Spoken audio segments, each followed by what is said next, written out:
Di tahun 2023 menjadi tahun terpanas yang pernah gue alamin. Bukan karena gue ngukur pakai termometer, bukan ya. Ya bayangin aja, meskipun gue pakai kipas angin tiap hari, malam ke siang, siang ke malam, tapi biasanya kan kalau udah pagi gue matiin karena dingin. Tapi akhir-akhir ini loh ya bablas aja gitu, nyala terus. Paling dimatiin kalau udah nggak ada orang di kontrakan. Dari peristiwa itu gue ngerasa ya kok ada yang nggak beres nih. Akhirnya gue mutusin untuk riset kecil-kecilan soal suhu di tahun 2023 ini. Sesuai apa yang gue perkirakan, ternyata suhu bumi emang lagi panas-panasnya nih. Bahkan Bandung yang orang pikir itu dingin, ternyata suhu tertingginya bisa mencapai 35,6 derajat Celcius. Kalau di Tangsel nih, bisa mencapai 37,5 derajat Celcius. Tercatat tanggal 29 September 2023. Gila nggak tuh? Gue nggak kebayang kota-kota lain yang dikenal panas gitu, kayak Bekasi misalkan. Terus lagi periode bulan Juni Agustus yang juga panas tuh bro. WMO menyebut bahwa periode Juni Agustus merupakan bulan-bulan terpanas yang pernah terjadi sepanjang sejarah. Pantesan aja tagihan listrik gua yang biasanya 20.000 sebulan jadi 50.000 sebulan. Bukan cuman karena tarif listrik yang lagi naik, tapi karena emang kipas angin manteng terus ya, padahal penggunaan alat elektronik lain biasa-biasa aja. Tapi sebenarnya apa sih yang menyebabkan global warming itu makin cepat gitu dari tahun ke tahunnya? Ya emang naik sih, tapi kenapa berasa ekstrim banget gitu tahun ini?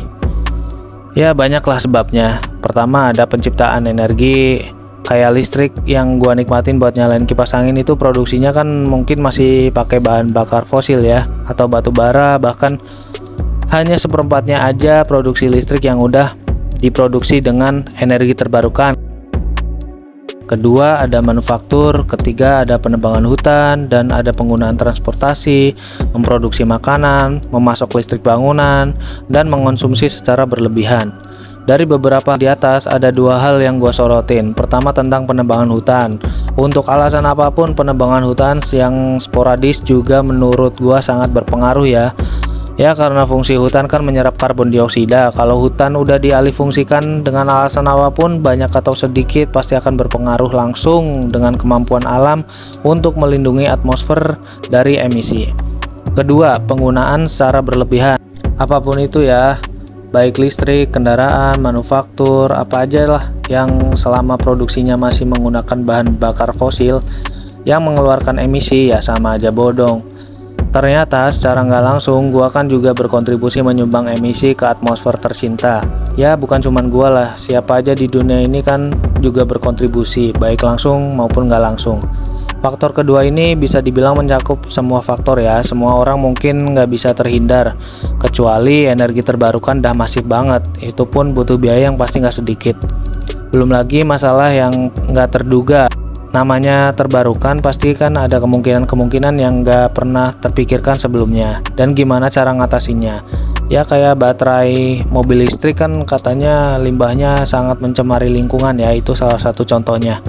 Tapi paling nggak satu langkah lebih maju lah daripada produksi energi masih menggunakan bahan bakar fosil. Tapi ya untuk saat ini nggak mungkin lah menurut gua. Kalau belum habis-habis banget, belum akan berakhir semua ini. Bahan bakar fosil, batu bara, dan teman-temannya kan masih ada nih. Masih banyak orang yang cari cuan di sana. Ya meskipun kita sendiri nggak bisa terhindar dari lingkaran setan ini, tapi kita bisa ngira-ngira siapa-siapa aja yang untung dari sini. Siapa-siapa aja yang jadi udang di balik bakwan. Masa gua?